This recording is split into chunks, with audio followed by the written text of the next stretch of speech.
السلام عليكم، ازيكم حبايبي؟ عاملين ايه؟ يا رب تكونوا بخير. تعالى اقول لكم بقى النهارده على ازاي زينا التورتيه العظمه ديت. اقول لكم على بقى افكار بسيطه كده تزيني بيها وتطلعي بيها احلى تورتيه من تحت ايدك ان شاء الله. ما شاء الله بقى، ولا تقولي لي شغل محلات بقى ولا مصانع ولا حاجه. كل ده هتطلعيه من تحت ايدك من البيت وباقل امكانيات ان شاء الله باذن الله. النهارده بس حبيت اوريكم فكره التزيين. طبعا عملنا مع بعض طرق كتير وسبونشات وكريمات. النهارده بقى يلا بينا على طول على طريقه التزيين. هنسمي بسم الله ونصلي على الحبيب. ومعانا هنا الصوصات اللي هنشتغل بيها. صوص الجناش عملناه مع بعض كتير في القناة قبل كده وعارفين طريقته، ما شاء الله لامع جدا. وكمان معانا كمان نوتيلا. دي نوتيلا انا مسيحاها على حمام مائي، ويا دوبك حاطه عليها معلقه زيت، يكون زيت عباد او زيت ذره. ومعانا حبه فاكهه كده من التلاجة. عايزه اقول لكم الحاجات دي كده باقي عندي، كان من اوردر كده يعني من كل فيلم واغنيه. بصوا يعني نص تفاحيه حمرا، نص تفاحيه صفرا، ومانجاك طلعتها من الفريزر. ونسمي بسم الله ونبتدي بقى نشوف. قعدت كده قدامها اقول لها اعمل فيكي ايه اعمل فيكي ايه، وبعد كده جات لي الفكره ان انا احط عليها كل اللي عندي. فقسمتها كده في الاول. الجزء الشوكولاته، هي دي طبعا تورتايه محشيه كريمه شوكولاته، نصها كريمه شوكولاته والنص التاني كريمه فانيليا. والكيكه برضو نصها شوكولاته ونصها فانيليا. فكل اللي انا بعمله دلوقتي كده ان انا قسمت الناحيه الشوكولاته نصين. اول جنب منها او اول ربع كده من التورتايه هبتدي اضيف له النوتيلا اللي انا سيحتها على حمام مائي. دي نوتيلا اي نوع نوتيلا تحبيه. انا هنا مستخدمه نوع سما. يا دوبك خدت كده معلقتين منه بس ورحت على حمام مائي كده او في ميكرويف 30 ثانيه ويبتدي يسيح معاكي. تخففيه بمعلقه من الزيت كده، بس اهم حاجه يكون زيت نظيف عشان ما يقلبش معايا النوتيلا اللي ريحه مش حلو او طعم مش حلو. وبعد كده هتكون معاكي سايله زي ما انت شايفه كده. بعد ما صبيتها بقى جيت للجنب التاني وابتديت اضيف له كده جناش الشوكولاته اللامع ده. عملناه مع بعض كتير قبل كده في القناه، وفي حلقه خاصه بيه وخاصه بالصوصات. لو حابه ترجعي لها ممكن اسيب لك برضو الطريقه بتاعتها في صندوق الوصف. وهنا بقى كده دي كانت منجايه. المنجايه دي من منجايه نعومي، من احلى المنجات اللي ممكن تزيني بيها تورت. نعومي بقى او كيت، لان هي النوعين دولت مخصوصين بيبقوا بدون الياف. يعني بتبقى كده قطعه او سلايس المانجا بتاعهم بيكون ناعم جدا. كل اللي انا محتاجاه بقى هي الحته اللي انت شايفاها قدامك دي. هتبتدي تاخديها كده وبالراحه خالص وتقطعي سلايسات رفيع خالص على قد ما تقدري. بصي تقريبا عايزه اقول لكم اقل من نص منجايه. هقطعها بقى بنفس الشكل ده كده. واهم حاجه تكون رفيعه معايا وتكوني بتقطعيها وهي مجمده او هي متلجه.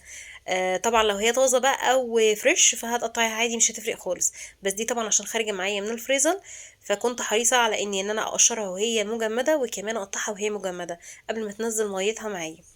وببتدي كده احطها على جنب التورته. دي في ربع كده هعمل فيه الفواكه. احط فيه الفواكه، فعشان كده ابتديت اعمل اطار كده من المانجا.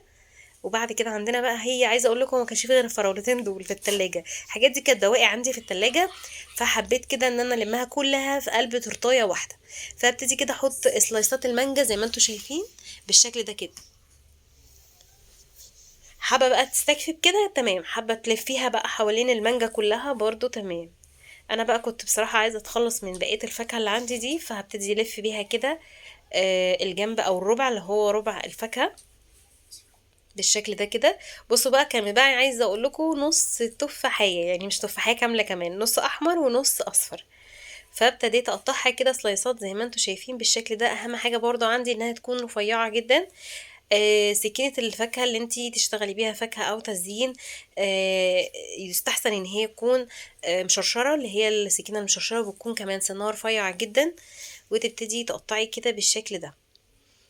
هضغط عليهم بقى كده وبعد كده هبتدي افرقهم واحدة ورا التانية زي السلالم كده بالشكل اللي انت شايفاه ده بالظبط. واحطها بقى كده بالشكل المنظر اللي انتوا شايفينه قدامكم دوت. هضغط بس عليها اهم حاجة عشان تدخل معايا في الكريمة وتبتدي تثبت، علشان تديني شكل حلو. ودي كده خدت ربع بس من النص التفاحية الاحمر، وعايزة اعمل بيه شكل اللي هو بيبقى سلالم كده. بصوا انا باخد من الناحيه دي ومن الناحيه دي وبوصلهم ببعض. واهم حاجه عندي ان انا كل ما اوصلهم ببعض بخرج كده حبه الفاكهه معايا، الاقي ايه انها بتصغر مره عن التانية. بس اهم حاجه بتاكد بس انها ايه خلصت من كل النواحي. وبعد كده برضو ببتدي افرغها كده واحده ورا واحده ورا واحده زي السلالم. وبتبقى كده جاهزه معايا. بصوا ما شاء الله عليها شكلها تحفه جدا. احطها كده في اي مكان بقى انا احبه. وبعد كده وحدة كيوي هقطع بس الجزء اللي تحت ده اتخلص منه، والجزء برضو اللي تحت دوت. ويلا بينا بسن السكينه رفيعه. بصوا السكينه اللي في ايدي دي مشرشره وسنها رفيع جدا. وببتدي افرغ كده واعمل خطين يعتبر سبعات في التمانيات كده، عشان تديني الشكل اللي انا عايزاه اللي هتشوفوه دلوقتي بالشكل ده كده. وبرضه بتاكد ان انا داخله لجوه الاخر علشان افرغ معايا واحده الكيوي، وبكده بكون بقى بصوا ما شاء الله عليها تحفه ازاي. عملت الشكل اللي انا عايزاه وبحطهم كده قصاد بعض، وبالتالي كده كفايه قوي، مش محتاجين اي حاجه تاني. الجنب بقى اللي باقي معايا دوت انا هحط عليه زبده لوتس.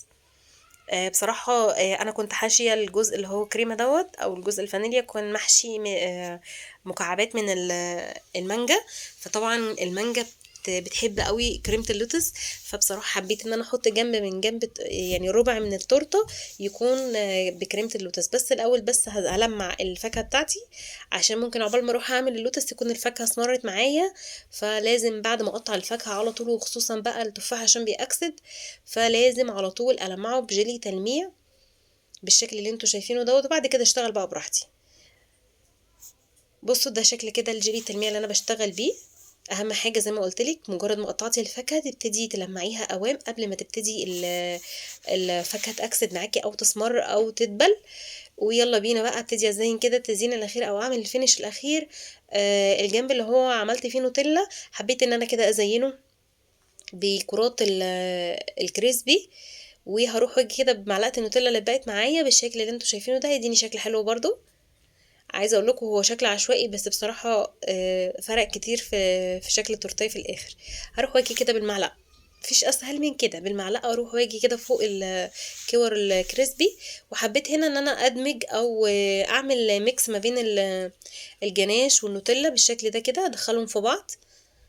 ويلا بينا بعد ما سيحت بقى معلقه كده من زبده اللوتس برضو على حمام مائي، ويا دوبك ضفت لها برضو معلقه صغيره من الزيت، وببتدي اقلب كده فوق الميه سخنه، وبتبتدي تسيح معايا وتيجي تنزل كده زي ما انتوا شايفين بكل سهوله.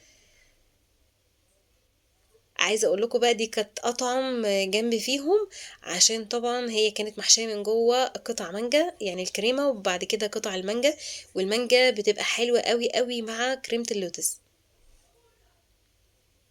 خلاص كده بقت جاهزة معايا. ابتدي بقى كده اكسر واحدة بسكوت لوتس او واحدتين كده، واعمل بيهم اطار حوالين الربع اللي انا شغالة فيه بالشكل اللي انتوا شايفينه ده.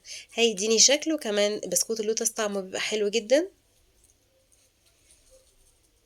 في النص كده احط حبة، وبعد كده هجيب واحدة بسكوتة لوتس وهنزلها في النص، ومفيش اجمل من كده. بصوا بقى كده باقي معايا هو جنب الشوكولاتة او الجناش. حبيت بقى ان انا احط عليه كده واحدتين من الشوكولاتة الفلوتس، وواحدة بسكوت اوريو، وكم حبة بقى كده كريسبي، بس كريسبي صغير. هبتدي احطهم كده على الطروف، وبقيت كده جاهزة معايا التورتايه.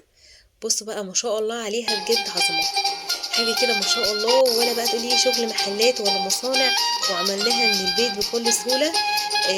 بس خلصت الفيديو، ما تنسونيش بقى في اللايك.